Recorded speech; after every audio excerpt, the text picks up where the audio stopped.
ഗോപൻ സ്വാമിയുടെ കല്ലറ തുറക്കുന്നതുമായി ബന്ധപ്പെട്ട പ്രതിഷേധം, കുടുംബാംഗങ്ങളുടെ പ്രതിഷേധമുണ്ടായിരുന്നു. ഒപ്പം ഒരു വിഭാഗം നാട്ടുകാരും ഒപ്പം ചേർന്ന് പ്രതിഷേധിച്ചിരുന്നു. അങ്ങനെ ഏറെ ചർച്ചകൾക്കും വിവാദങ്ങൾക്കും ഒടുവിൽ ഇന്ന് ജില്ലാ ഭരണകൂടത്തിന്റെ നേതൃത്വത്തിൽ ഹൈക്കോടതിയുടെ അനുമതിയോടെ നടപടികൾ തുടങ്ങുകയാണ്. രാവിലെ തന്നെ നടപടിക്രമങ്ങൾ ആരംഭിച്ചിരിക്കുന്നു. നമുക്ക് അവിടെ നിന്നും പ്രതിനിധികളായി അമൽ തേനംപറമ്പിൽ ഇപ്പോൾ ചേരുകയാണ്. അമൽ, ഗുഡ് മോർണിംഗ്. രാവിലെ തന്നെ നടപടിക്രമങ്ങൾ ആരംഭിച്ചു എന്ന് മനസ്സിലാവുന്നു. എങ്ങനെയാണ് ഇത് നടപടി പുരോഗമിക്കുന്നത്? മോത്തി, നമ്മളിപ്പോൾ ദൃശ്യങ്ങളിൽ കാണുന്ന ഒരു സ്ഥലമുണ്ട്. നീല പ്ലാസ്റ്റിക് വലിച്ചു കെട്ടിയിരിക്കുന്ന സ്ഥലം. അതിനുള്ളിലാണ് ഈ ഗോപൻ ഉണ്ട് എന്ന് പറയുന്ന അറയുള്ളത്. ആ അറ പൊളിക്കുന്നതിനായുള്ള ക്രമീകരണങ്ങളുമായി പോലീസ് മുന്നോട്ട് പോവുകയാണ്. അധികം വൈകാതെ തന്നെ അത് പൊളിച്ചൊരു പരിശോധന ഉണ്ടാകും എന്നുള്ളതാണ് നമുക്കിപ്പോൾ മനസ്സിലാക്കാൻ കഴിയുന്നത്. ഈ പ്രദേശത്തേക്ക് ഇപ്പോൾ മറ്റാളുകളെ ഒന്നും കടത്തിവിടുന്നില്ല. മാധ്യമപ്രവർത്തകരോടും നിൽക്കാൻ നിർദ്ദേശിച്ചിരിക്കുന്ന ഒരു സ്ഥലമുണ്ട്. അവിടേക്ക് മാധ്യമപ്രവർത്തകരെയും മാറ്റിയിട്ടുണ്ട്. ഇനിയിപ്പോൾ നമുക്ക് അതിനുള്ളിൽ ഈ അറ പൊളിക്കുന്നതുമായി ബന്ധപ്പെട്ട ദൃശ്യങ്ങൾ എത്തിക്കാൻ കഴിയില്ല. പക്ഷേ കൃത്യമായി തന്നെയുള്ള വിവരങ്ങൾ പോലീസുകാർ നമ്മളെ അറിയിക്കാം എന്നുള്ളതാണ് വ്യക്തമാക്കിയിരിക്കുന്നത്. 2 ഡിവൈഎസ്പിമാരുടെ നേതൃത്വത്തിലുള്ള വലിയ പോലീസ് സന്നാഹമാണ് ഇപ്പോൾ ഇവിടെയുള്ളത്. നേരത്തെ പറഞ്ഞ പോലെ ഒരു മാൻ മിസ്സിംഗ് കേസാണ് ഇതിൻ്റെ അടിസ്ഥാനമെന്ന് പറയുന്നത്. നെയ്യാറ്റിൻകര പോലീസ് സ്റ്റേഷനിൽ രജിസ്റ്റർ ചെയ്തിരിക്കുന്ന ആളെ കാണാനില്ല എന്നൊരു കേസ്. ആ കേസുമായി ബന്ധപ്പെട്ടുള്ള പരിശോധനയാണ് പോലീസ് നടത്തുന്നത്. ആളെവിടെയുണ്ട് എന്നുള്ള കാര്യം ആദ്യം കണ്ടെത്തേണ്ടതുണ്ട്. 2 മക്കളും കുടുംബവും, ഈ ഗോപൻ എന്ന് പറയുന്നയാളുടെ മക്കളും അതോടൊപ്പം തന്നെ ഭാര്യയും എല്ലാം പറയുന്നത് അവിടെ ഒരു അറയുണ്ട്. ആ അറയിൽ തങ്ങളുടെ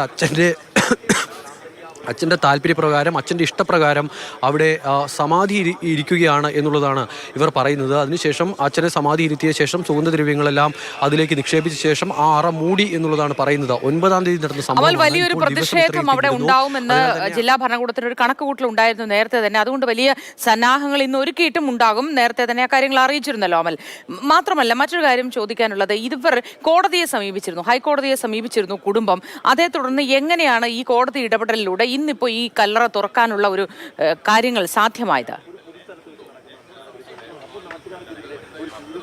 മോദി, ഈ വിഷയവുമായി ബന്ധപ്പെട്ട് ഇവിടെ ഒരു ചേരിതിരിവുണ്ടായിട്ടുണ്ട് എന്ന കാര്യത്തിൽ സംശയം വേണ്ട. കൃത്യമായി തന്നെ ഈ പറയുന്ന ഗോപൻ എന്ന് പറയുന്നയാളുടെ സമാധി എന്ന് വിശ്വസിക്കുന്ന, ഗോപൻ സ്വാമി സമാധിയായി എന്ന് വിശ്വസിക്കുന്ന ഒരു വിഭാഗം ആളുകളുണ്ട്. അതോടൊപ്പം തന്നെ ഇത് നൂറ്റാണ്ട് വേറെയാണ്, ഇത് തുറന്ന് പരിശോധിക്കണം, എന്താണ് ഈ പറയുന്ന ആൾക്ക് സംഭവിച്ചത് എന്നുള്ള കാര്യത്തിൽ വ്യക്തത വേണം എന്നാവശ്യപ്പെടുന്ന മറുവിഭാഗമുണ്ട്. പിന്നെ കൃത്യമായൊരു വർഗീയ ചേരിതിരിവിലേക്ക് ഈ വിഷയത്തെ കൊണ്ടുപോകുന്നതിനുള്ള ശ്രമവും പല കോണുകളിൽ നിന്നായി നടന്നു. അതിനുശേഷമാണ് ഹിന്ദു ഐക്യവേദിയുടെ വലിയ തോതിലുള്ള പ്രതിഷേധം നമ്മളിവിടെ കണ്ടതാണ്. ഈ അറ പൊളിക്കാൻ അനുവദിക്കില്ല എന്നുള്ള ഉറച്ച നിലപാടിൽ തന്നെയായിരുന്നു അവരുണ്ടായിരുന്നത്. അതിനുശേഷം അവരുടെ അഭിഭാഷകൻ കോടതിയിലേക്ക് പോകുന്നത് നമ്മൾ കണ്ടു. ഹൈക്കോടതിയിൽ ഒരു റിട്ട് പെറ്റീഷൻ നൽകി ഈ അറ പൊളിക്കുന്നത് തടയണമെന്നുള്ളതായിരുന്നു അവരുടെ ആവശ്യം. പക്ഷേ ആ ആവശ്യം അംഗീകരിക്കാൻ കോടതി തയ്യാറായില്ല എന്ന് മാത്രമല്ല, ഈ നാട്ടിലെ നീതിന്യായ വ്യവസ്ഥ അനുസരിച്ചുള്ള നടപടിക്രമങ്ങളുമായി പോലീസിന് മുന്നോട്ട് പോകാം എന്നുള്ളതായിരുന്നു ഹൈക്കോടതി നൽകിയ നിർദ്ദേശം. അതിൻ്റെ അടിസ്ഥാനത്തിലാണ് പോലീസ് പിന്നീട് ഇത് പൊളിക്കുന്ന നടപടിക്രമങ്ങളുമായി മുന്നോട്ട് വന്നത്. ഇന്നലെ കോടതിയിൽ നിന്നും തീരുമാനമുണ്ടായെങ്കിൽ കൂടി ഇന്നലെ തിരക്കിട്ടൊരു നടപടിയിലേക്ക് പോകേണ്ടതില്ല എന്നുള്ളതായിരുന്നു പോലീസിൻ്റെ തീരുമാനം. അതിൻ്റെ അടിസ്ഥാനത്തിലാണ് ഇന്നത്തേക്ക് കാര്യങ്ങൾ മാറ്റിയത്. ഇന്നിപ്പോൾ അങ്ങനെ ഒരു പ്രതിഷേധത്തിലുള്ള യാതൊരുവിധ സാധ്യതയും കാണുന്നില്ല. മാത്രമല്ല, കോടതി ശക്തമായ നിലപാടെടുത്തൊരു വിഷയമാണ്. ആ വിഷയത്തിൽ ഇനിയും പ്രകോപനം സൃഷ്ടിക്കേണ്ടതില്ല എന്നൊരു തീരുമാനത്തിലേക്ക് ഹിന്ദു ഐക്യവേദി അടക്കമുള്ള സംഘടനകളും എത്തിച്ചേർന്നിരിക്കുന്നു. അതോടൊപ്പം തന്നെ പോലീസ് ഇന്ന് രാവിലെ മുതൽ കൃത്യമായ ജാഗ്രത പുലർത്തുന്നുണ്ട്. ഈ നെയ്യാറ്റിൻകരയിൽ നിന്നും നമ്മുടെ ബാലരാമപുരത്ത് നിന്നും വരുന്ന വഴിയാണിത്. ഈ വഴിയിൽ ഇവിടേക്ക് ഈ മൂലവിളാകം എന്ന് പറയുന്ന നമ്മൾ ഈ ദൃശ്യങ്ങളിൽ കാണുന്ന സ്ഥലമുള്ള ക്ഷേത്രമടക്കം ഇരിക്കുന്ന കൈലാസനാഥ ക്ഷേത്രമടക്കം ഇരിക്കുന്ന സ്ഥലത്തേക്ക് വരുന്ന വഴിയിൽ ഏകദേശം ഒരു 3/4 കിലോമീറ്റർ ദൂരെ വെച്ച് തന്നെ പോലീസിൻ്റെ വാഹനം വഴിക്ക് വട്ടമിട്ട് അവിടെ നിന്നും വാഹനങ്ങൾ ഇവിടേക്ക് വരുന്നത് തടഞ്ഞിട്ടുണ്ട്. അതോടൊപ്പം തന്നെ നാട്ടുകാർക്ക് ആർക്കും ഇവിടേക്ക് പ്രവേശനമില്ല. മാധ്യമപ്രവർത്തകരെയും പോലീസ് ഉദ്യോഗസ്ഥരും മാത്രമാണ് നിലവിൽ ഇവിടെയുള്ളത്. അതിനാൽ തന്നെ ഒരു പ്രതിഷേധത്തിനുള്ള യാതൊരുവിധ സാധ്യതയും കാണുന്നില്ല. പിന്നീട് ഒരു പ്രതിഷേധത്തിനുള്ള സാധ്യത എന്ന് പറയുന്നത് കുടുംബത്തിൻ്റെ ഭാഗത്തു നിന്നുമാണ്. കുടുംബം കഴിഞ്ഞ ദിവസം പറഞ്ഞിരുന്നത്, മകൻ സനന്ദനടക്കം പറഞ്ഞിരുന്നത്, അറ പൊളിക്കാനായി എത്തിയിട്ടുണ്ടെങ്കിൽ അത് തങ്ങളുടെ വിശ്വാസത്തെ ലംഘിക്കുന്ന വിഷയമാണ്. അതിനാൽ തന്നെ അറ പൊളിക്കാൻ അനുവദിക്കില്ല, എന്ത് വില കൊടുത്തും അത് തടയും എന്നുള്ളതായിരുന്നു മകൻ പറഞ്ഞിരുന്നതെങ്കിൽ.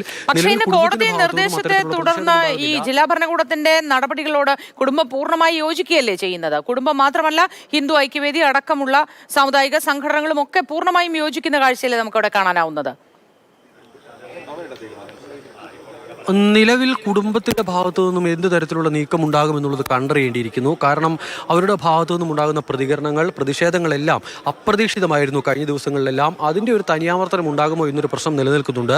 മകൻ സനന്ദൻ ഇന്നലെ മാതൃഭൂമി ന്യൂസിനോടക്കം വ്യക്തമാക്കിയത് അറ പൊളിക്കാനായി എത്തിയിട്ടുണ്ട് എങ്കിൽ കൃത്യമായ പ്രതിഷേധമുണ്ടാകും, അതിന് അനുവദിക്കില്ല എന്നൊരു കാര്യമായിരുന്നു പറഞ്ഞു വെച്ചിരുന്നത്. ഇപ്പോൾ ആ വീട്ടിലെന്തായാലും ഈ ഗോപന്റെ 2 മക്കൾ രാജസേനും അതോടൊപ്പം തന്നെ സനന്ദനും, ഭാര്യ സുലോചന, അതോടൊപ്പം തന്നെ രാജസേനന്റെ ഭാര്യ, ഇത്രയും ആളുകൾ ആ വീട്ടിലുണ്ട്. അവരാരും ഈ പോലീസിന്റെ നടപടി ഏകദേശം ഒരു 5 മണിയോടുകൂടി തന്നെ തുടങ്ങിയതാണ്.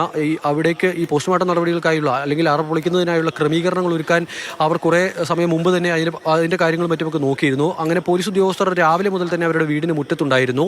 രാവിലെ വീടിന് പുറത്തേക്ക് ഇറങ്ങി വന്ന് ഈ അറയുള്ള സ്ഥലത്ത് പോയി അവിടെ നിലവിളക്ക് കത്തിച്ച് അവിടെ പൂജ നടത്തി അവിടെ പുതിയ പുഷ്പങ്ങൾ നിക്ഷേപിച്ച ശേഷമാണ് ഈ മകൻ രാജസേനൻ വീടിനുള്ളിലേക്ക് മടങ്ങിയത്. അതിനുശേഷം പിന്നീട് ആരും വീടിനുള്ളിൽ നിന്നും പുറത്തേക്ക് ഇറങ്ങിയിട്ടില്ല. ഇനിയിപ്പോൾ ഈ നടപടിക്രമങ്ങളുമായി പോലീസ് മുന്നോട്ട് പോകുമ്പോൾ എന്തെങ്കിലും പ്രതിഷേധം ഉണ്ടാകുമോ എന്നുള്ളതാണ് കണ്ടറിയേണ്ടത്.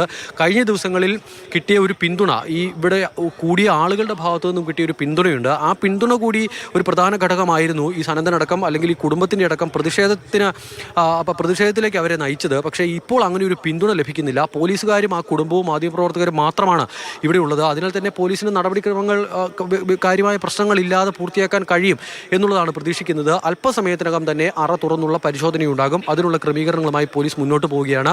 നിലവിൽ ഇവിടെ ശാന്തമായൊരവസ്ഥയാണുള്ളത്. ഇനിയിപ്പോൾ എങ്ങനെ അത് മാറി മറിയും എന്നുള്ളതൊക്കെ നമുക്ക് കാത്തിരുന്ന് കാണേണ്ട കാര്യമാണ്. മോത്തി.